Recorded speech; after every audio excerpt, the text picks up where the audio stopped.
Yeah, what's good? It's Skano. So I got some people that are trying to dispute, and this is you know, it, at the end of the day, I wouldn't say it's asinine, but woo woo. I have individuals trying to dispute the fact that the felons, a Cleveland-based criminal organization, allegedly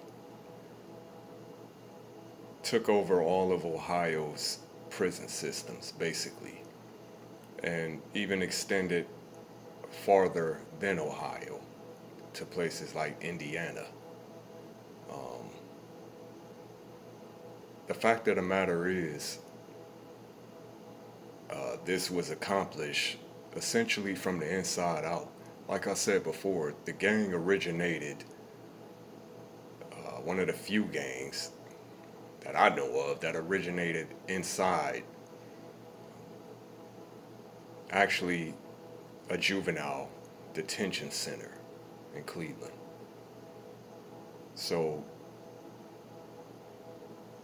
that being said, uh, how they were able to you know gain this stranglehold on the prison system was obviously through corruption.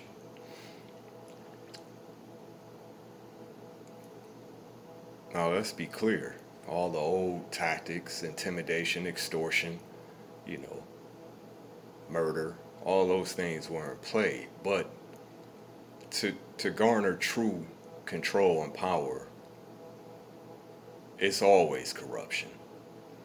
So, we they would recruit members that had no records to be COs. You know, so you get a job working for the correctional facility, and obviously that's going to give the gang, you know what I'm saying, a tremendous asset. You smuggling drugs, you know, and all other type of paraphernalia. You get information, you know what I'm saying. So use your own imagination how having someone working for the correctional, system in the gang is going to be, you know what I'm saying? That's going to be hard to combat. And this was not just Cleveland. So we talking pretty much the entire state of Ohio. Cincinnati, all you niggas talking about the felons didn't run shit in Cincinnati. Bruh, y'all can't tell me what I know. So all you niggas pretty much was either getting down or getting laid down. So that's what it is. That's what it was. That's what it is. So although their influence kind of waned because you had a lot of, inner conflict, you know, not a lot of structure outside of the walls. So once niggas hit the streets, you know, on some cowboy shit. But inside those prison systems, on lockdown. So so by recruiting these niggas to be COs, um, like I said, Youngstown too. So especially Youngstown, you know what I'm saying? They had that shit on lock. Like I said, man, you had so many corrupt correctional officers, that were felons, heartless felons. That it pretty much, like I said, man, the prison systems was like home base. So now we have blooded felons. So it's like an off branch of the, obviously of, the original heartless felons. See, the thing about Cleveland, like I said before, you got so many different gangs in Cleveland, and the only gang that originated in Cleveland is the Heartless Fellas. Now, there's there's countless gangs that originate. I'm talking about as far as, you know, known. We will put it like that. Known. Because, like I said, it's dozens of gangs operating in, different hoods, different cliques, you know, from the pull up boys to the Longwood Assassins to LA, you know, which is, the felons, I would say, somewhat their main rival. Just stand for loyal always. But all that to say that although you got all these different gangs operating in Cleveland, there is no structured, like, say for instance, okay, you got Crips up the way, Kinsman, which is the area I'm from, and down the way, the 30th, around the Longwood area, if you're familiar with Cleveland, you know, you got GDs, you got Bloods, the West Side, you got Latin Kings. So it's a hodgepodge mix of all type of gangs, but there is no, like I said, no dominant set outside of the felons.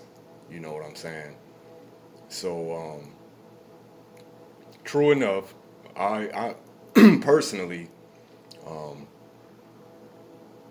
being a former Crip member, I do understand that these gangs did not originate. We do know these gangs didn't originate in Cleveland. For some reason, a lot of niggas from different states and cities end up in Cleveland, affiliated niggas, for different reasons. But it's the oddest thing. They always seem to end up in Cleveland. Even, cartel members.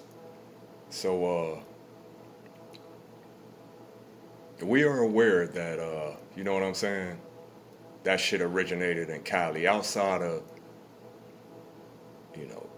it's debatable, but outside of Arkansas, Little Rock, 23rd Wolf Street Crips. But as far as Cleveland, all that shit fall under the Heartless Felons umbrella. So these blooded felons, you know what I'm saying? They are pretty much felons. But none of them sets have no true power in Cleveland. You know what I'm saying? Unlike Cali,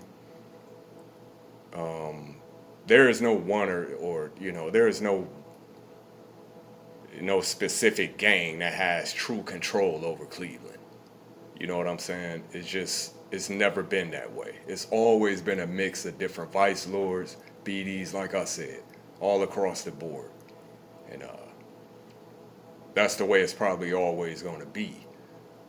So this indictment that came down on the blooded felons not too long ago,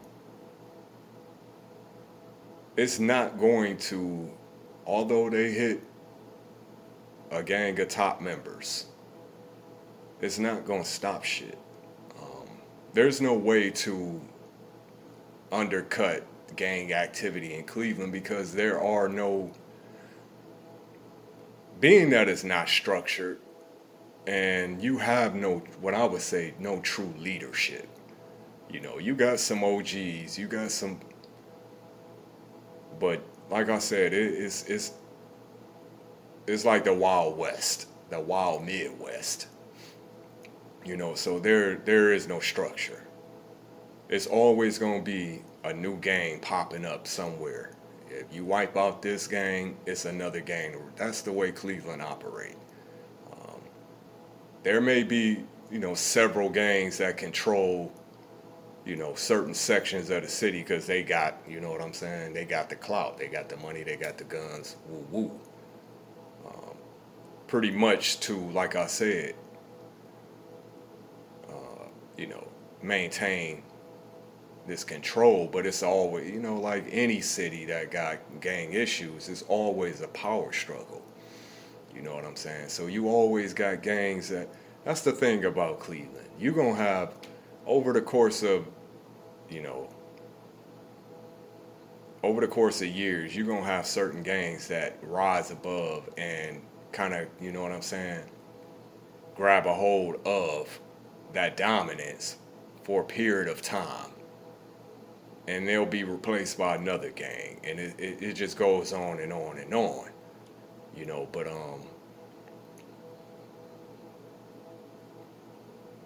it will never be a situation where the Crips, the Bloods, who, you know, whoever is going, like I said, have any real control over the city.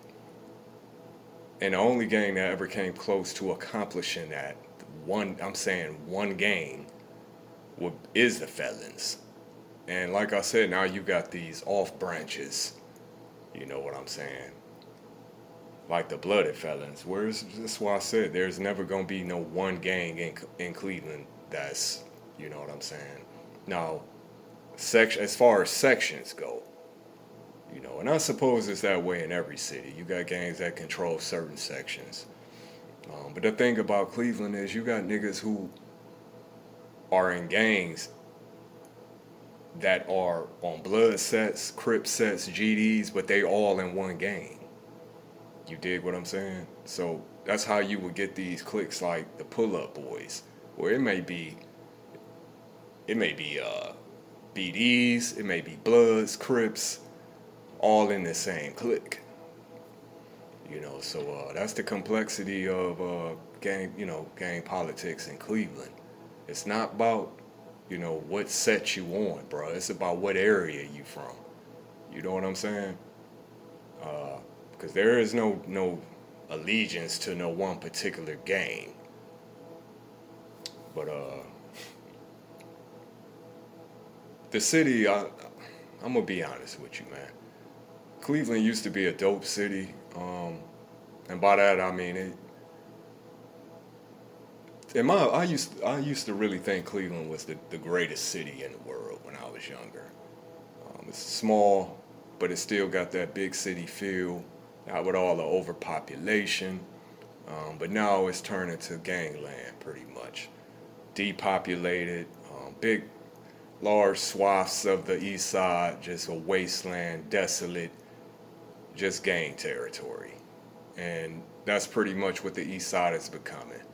It's just a battleground now, you know, for these gangs to, like I said, from block to block, hood to hood, it's always some conflict. So now the east side has become a war zone, a battle for control of drug territory.